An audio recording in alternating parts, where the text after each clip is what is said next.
Something has been happening to you that you cannot explain to anyone. Not because you lack the words exactly, because the moment you try to describe it, the moment you begin the sentence about the pattern that keeps repeating, or the dream that felt more real than waking life, or the way you knew something before you could possibly have known it, you see the expression on the other person's face shift. The polite attention, the careful neutrality, the almost imperceptible withdrawal that communicates, more clearly than any words, that they are not going to be able to follow you where this is going. And so you stop. You file the experience back into the category of things you keep to yourself, along with all the others. The coincidences that have stopped being coincidental. The sense of being observed from somewhere inside yourself. The recurring feeling that your ordinary life is a surface beneath which something much larger is occurring.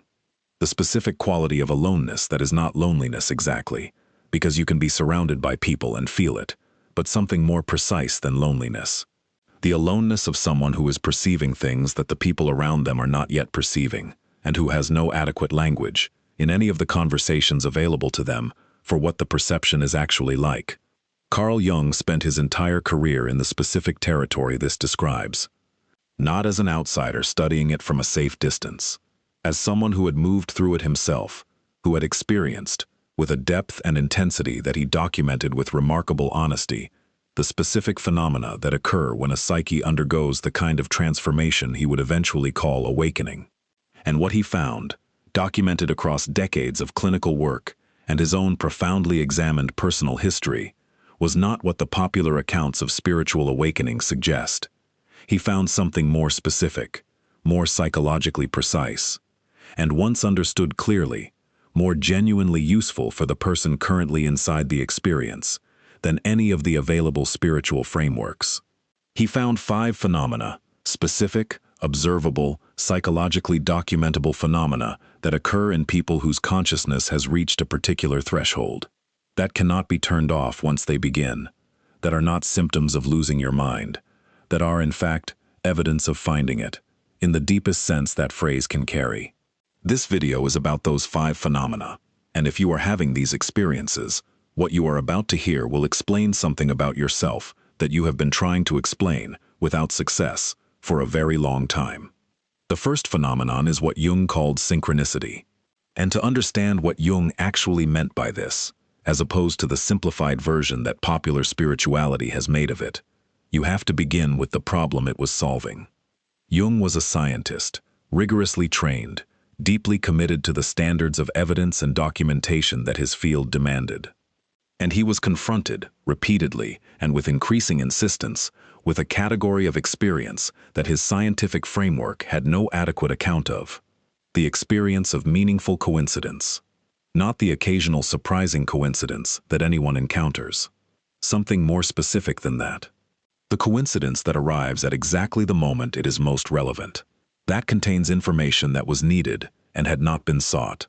That connects an inner state, a thought, a question, a feeling, to an outer event in a way that carries an unmistakable quality of significance.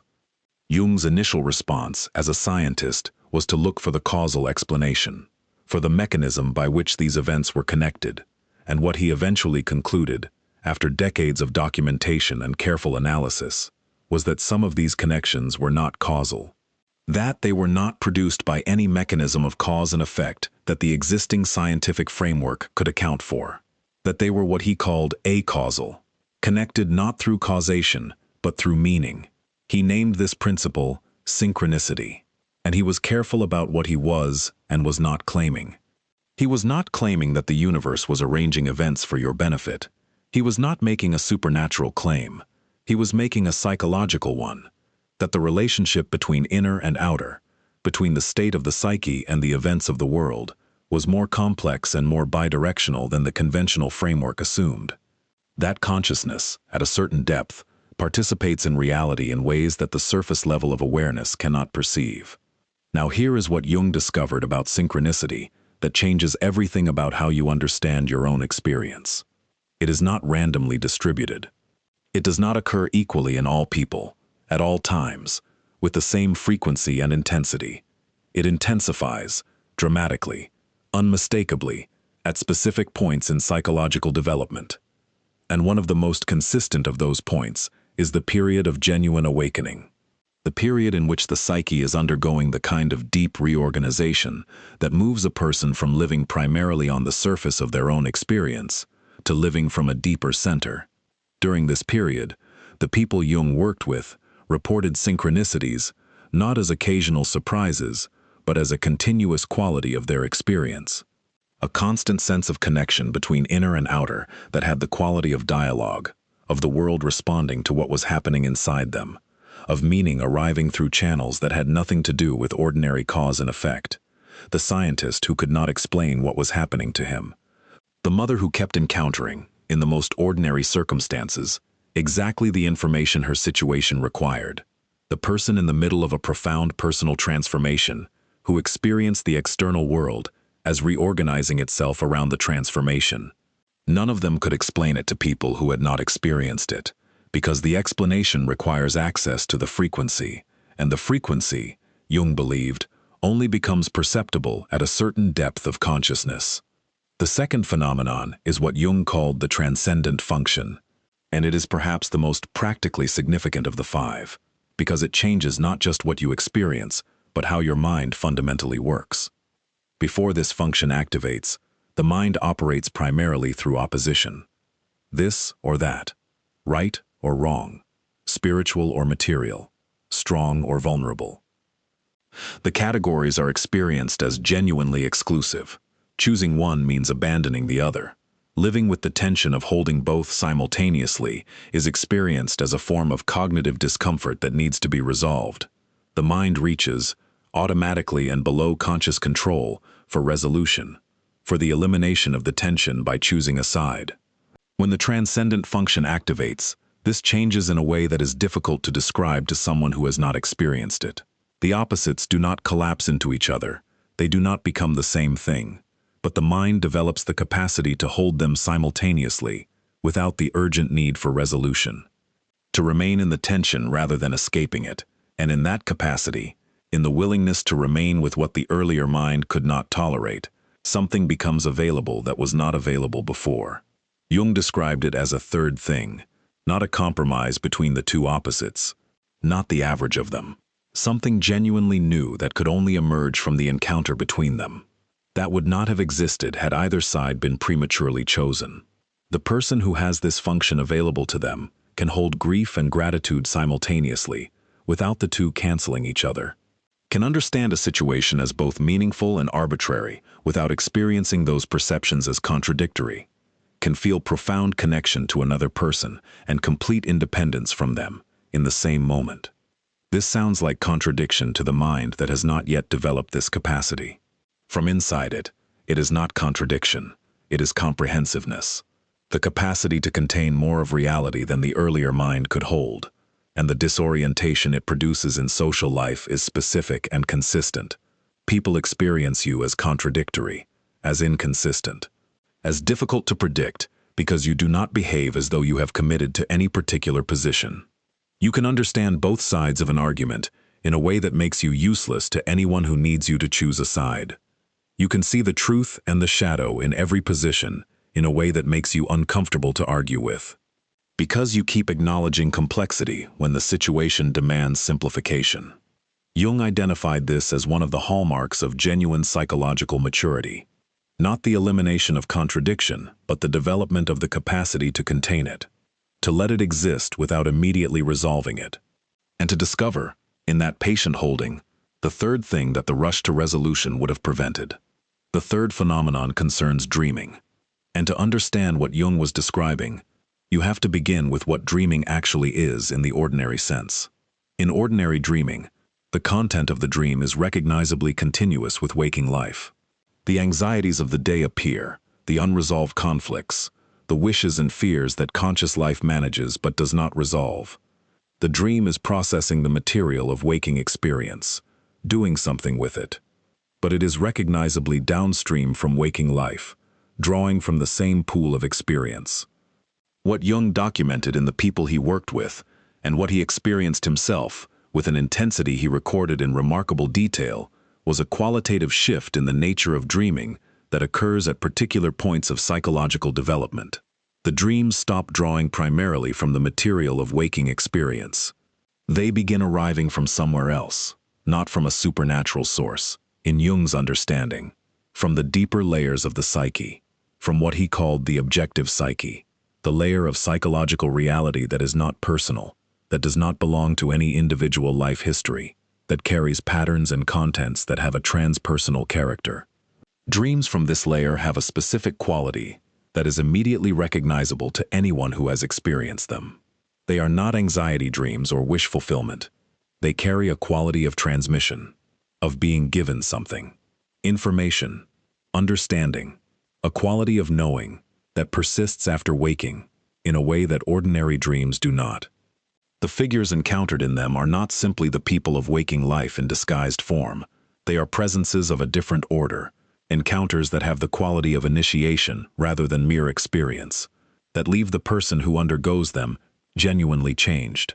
Not changed because they have been given advice that they then choose to act on. Changed in the sense that something has been added to their psychological structure, that a capacity has been developed or a content has been integrated that was not available before the dream. Jung was precise about what makes these dreams different from ordinary ones. They carry what he called the quality of the numinous, a quality of encountering something of ultimate significance, of being in the presence of something that exceeds the ordinary categories of experience. This quality cannot be manufactured. It cannot be produced by intention or technique. It arrives when the psyche has reached the depth at which this layer of the unconscious becomes accessible. And it is, for the people who experience it, one of the most unmistakable markers of where they are in their psychological development, because it is incommunicable in a specific way. You can describe the content, you can recount the images and the sequence of events, but you cannot transmit the quality, cannot convey what it was actually like to be present in that experience. And that incommunicability, that specific gap between what you experienced and what language can carry of it, is itself part of the phenomenon. The fourth phenomenon concerns the relationship between what Jung called the ego and the self. And to understand this distinction, which is central to everything Jung was describing, you have to understand what he meant by each term. The ego, in Jung's usage, is not a negative thing. It is the center of conscious identity, the organizing structure that maintains a coherent sense of who you are across time and context. That allows you to function in the world with continuity and consistency. Without the ego, ordinary life would be impossible. But the ego is not the totality of the psyche. It is, in Jung's understanding, a relatively small structure floating on a vast and largely unexplored ocean. The self, in his technical sense, is something different and much larger. It is the totality of the psyche, conscious and unconscious. The organizing center not just of conscious experience, but of the entire psychological system. And in most people, most of the time, this relationship is entirely one-directional. The ego believes itself to be in charge, believes that consciousness, its consciousness, is the whole of what is relevant, and relates to everything else, including the unconscious, including the depths from which dreams arise and synchronicities emerge, and the transcendent function operates, as peripheral, as noise rather than signal, as material to be managed rather than wisdom to be received. What Jung observed in the people undergoing genuine awakening was a reorganization of this relationship, not the elimination of the ego, not the dissolution of personal identity into some formless vastness, but the ego's discovery that it is not in charge, that the organizing center of the psyche is something larger than it, that it has been, without knowing it, a relatively small voice in a much larger conversation. And the experience of this discovery is, as Jung described it, simultaneously humbling and liberating. Humbling because the ego's preferred story about itself, as the center and controller of the psychological life, is revealed as an overestimation. Liberating because the ego discovers that it does not have to carry everything alone, that there is a larger intelligence available, a deeper source of orientation than the conscious mind's deliberate reasoning. And the practical consequence of this discovery is specific. The person who has undergone this reorganization experiences themselves differently in their daily life. They are fully present in their ordinary human experience, working, relating, navigating the practical requirements of daily existence, and simultaneously present to something that observes that experience from a different vantage point. Not dissociation, not the absence of engagement with ordinary life, but a dual presence that is difficult to describe to someone who has not experienced it. The experience of being simultaneously inside the experience and witnessing it, of being fully the person having the conversation, and also the awareness that is watching the conversation happen. Both equally real, neither more true than the other. The fifth phenomenon is the one Jung found most difficult to communicate. Not because it was the most intense of the five, but because it required a shift in how the person understood the relationship between their individual life and something much larger than their individual life. He called it living mythologically, and the phrase requires careful unpacking, because it means something very different from what it sounds like. It does not mean living dramatically. It does not mean treating your life as though it were a story with a predetermined heroic arc. It does not mean interpreting every event through a romantic lens that converts ordinary difficulty into noble suffering. It means something more specific and more unsettling than any of those things. It means recognizing that your individual experience, the specific, unrepeatable events of your particular life, is simultaneously an expression of patterns that are not personal. Patterns that have been operative in human experience across every culture, every era, every variation of the human situation. Patterns so fundamental to what it means to be human that they appear in the mythologies and stories and religious frameworks of people who had no contact with each other.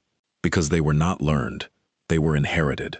At the level of the psyche itself, Jung called these patterns archetypes, and he was precise about what he meant by them. They are not ideas. They are not cultural constructs. They are structural features of the human psyche, organizing principles that shape experience from below, that have been doing so for as long as human beings have existed. And the fifth phenomenon of awakening is the gradual, unmistakable recognition that these patterns are operative in your own life, that what you are living through is not only personal, that your individual grief, your individual transformation, your individual encounter with loss or failure, or the dissolution of what you thought you were, is also a version of something that has been lived before, that you are not the first person to have stood where you are standing, that the pattern has a shape, and that the shape, once recognized, carries information about where the pattern goes from here. Most people, when they first encounter this idea, resist it, because it seems to diminish the individuality of their experience, to convert something intimate and specific into something generic and universal. But the experience of people who have genuinely undergone this recognition is the opposite. The awareness that your experience is also archetypal does not make it less yours. It makes it more bearable, because it provides a context that personal experience alone cannot provide. When you are in the middle of a profound dissolution, when everything that organized your previous sense of who you are is falling away and nothing has yet arrived to replace it, the experience in its purely personal frame is simply chaotic and frightening. It is loss without direction, breakdown without any evident purpose.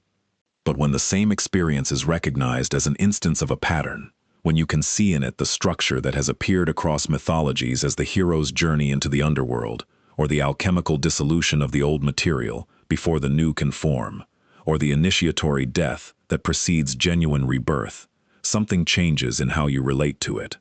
Not because the difficulty becomes less difficult, but because the direction becomes perceptible. The pattern has a next stage, and knowing the pattern allows a quality of trust in the process that the purely personal frame cannot generate. Jung described this recognition not as interpretation, not as choosing to see your experience through a mythological lens as a coping strategy, but as perception, as the actual recognition of what is genuinely there. The pattern is not something you are imposing on your experience.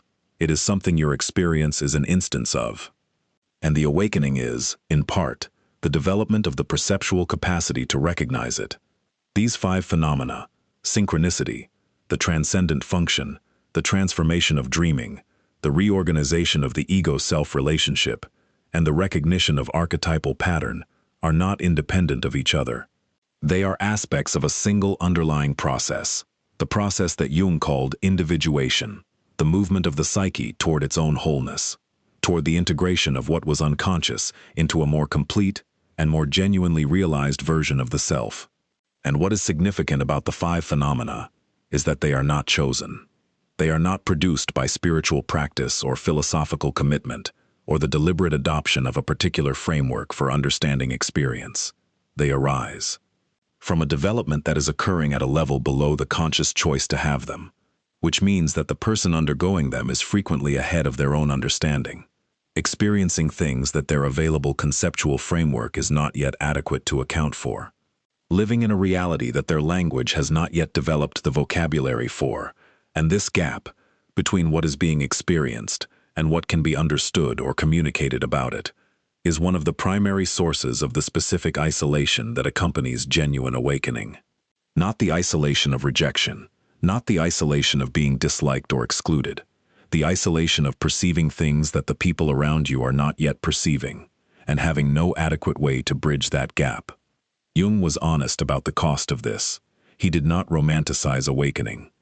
He did not present it as an unambiguous liberation that resolves difficulty into clarity and replaces confusion with serenity. He understood it as something more complex and more genuinely demanding than that. The expansion of consciousness, he believed, carries a price that is specific and unavoidable. The price is a particular kind of responsibility. When you can see what others cannot see, when the additional dimensions of experience that the awakening opens become perceptible, you cannot simply enjoy the expanded perception without it carrying weight. The weight of knowing that the patterns operating in the people around you are often patterns those people are not aware of seeing the shadow in someone who is convinced they are acting from the light, of recognizing the archetypal drama being enacted in a conflict that the participants experience as purely personal, of understanding the psychological mechanism producing a behavior that the person exhibiting it genuinely believes is a free choice. This seeing is not comfortable. It is not the cool detachment that the romanticized version of awakening sometimes suggests. It is a form of knowledge that carries genuine ethical weight, because knowing changes what is possible, and what is possible changes what is responsible. Jung was clear that the appropriate response to this expanded perception was not superiority, not the comfortable inflation of believing that you have arrived somewhere that others have not, and that your arrival distinguishes you in a way that others' non-arrival does not. He called this ego inflation, and he believed it was one of the most common and most dangerous distortions available in the territory of awakening. The moment the ego claims the experiences of awakening as evidence of its own superiority, the moment the expanded consciousness becomes a source of pride rather than of genuine humility, the development has been hijacked by precisely the structure it was supposed to transcend. True individuation, in Jung's understanding, produces not superiority, but a different kind of ordinariness. An ordinariness that is more fully inhabited, more genuinely present to the ordinary texture of human experience, including its difficulty, its confusion, its irreducible complexity, rather than abstracted from it. The genuinely awakened person is not the one who has risen above the human condition. It is the one who has descended more fully into it, who has integrated more of its reality, including the shadow, including the dimensions that the persona was constructed to exclude, into a more complete and more genuinely embodied human life. The isolation that accompanies these experiences is real. Jung did not minimize it. He had lived through enough of it himself, had experienced, with a depth that is visible in the remarkable honesty of his own documented self-examination, the specific aloneness of perceiving things that the available social world could not follow, to know that it is one of the most consistent features of the territory. But he also understood something about this isolation that changes how it can be held. It is not a permanent condition. It is a threshold condition. The aloneness of someone who has moved past one level of consciousness before arriving at the community that exists at the next level. Who is between, not above the people they were embedded with before, not yet connected to the people who share the perception they have developed, in the crossing. And the crossing is genuinely solitary, in a way that the destination will not be, because the crossing cannot be made in company, cannot be navigated using the maps that the previous level provided, cannot be explained, in real time, to the people who are watching from the shore that is being left. But it is a crossing, not a final destination, and the destination however invisible from the middle of the crossing, is not permanent isolation. It is connection of a different quality, the specific quality of connection that becomes available between people who have developed the perceptual capacity to actually meet each other, rather than meeting the carefully managed presentations of each other that social life typically makes available. Jung called this soul friendship, and while he was honest about its rarity, honest that the people who could participate in it were not many, he was equally honest about its genuine availability. It was not a fantasy. It was something that actually existed, something he had experienced and documented and believed was among the most significant things a human being could encounter. The meeting of two people who were genuinely present to each other, without the persona mediating, without the performance managing what was visible, two actual selves in genuine contact. Not many times, not with many people, but real, and worth the crossing to reach. If you are having these experiences, if the phenomena Jung described are recognizable in your own life, there is something important to understand about what that recognition means. It does not mean you have arrived. It does not mean the process is complete, or that what comes next will be easier, or that the isolation will end immediately, or that clarity will replace confusion on any particular timeline. Individuation, in Jung's understanding, is not a destination, it is a direction, a continuous movement toward greater wholeness, toward the integration of more of what is genuine into a life that is more fully inhabited. And this movement does not complete. It develops, becomes more refined, more honest, more genuinely responsive to the depths that are continuing to reveal themselves. What recognizing the five phenomena means is not that you have finished. It means you are genuinely in it, that the process is real in your experience, that what has been happening to you, the things you could not explain, the experiences you filed away because no available conversation could hold them, is not evidence of something going wrong. It is evidence of something going deeply, irreversibly, profoundly right. At the level of the psyche's movement toward its own wholeness, which is, in Jung's understanding, the most important movement available to a human being. Not easy, not comfortable, not something that produces the kind of results that the available social metrics can recognize or reward, but real and genuinely yours. Even when, especially when, you are the only one in the room who can perceive what is happening. You are not losing your mind. You are finding it, in the deepest sense that phrase can carry. And the finding, however disorienting in its current form, is moving in a direction that Jung believed was worth every moment of the crossing.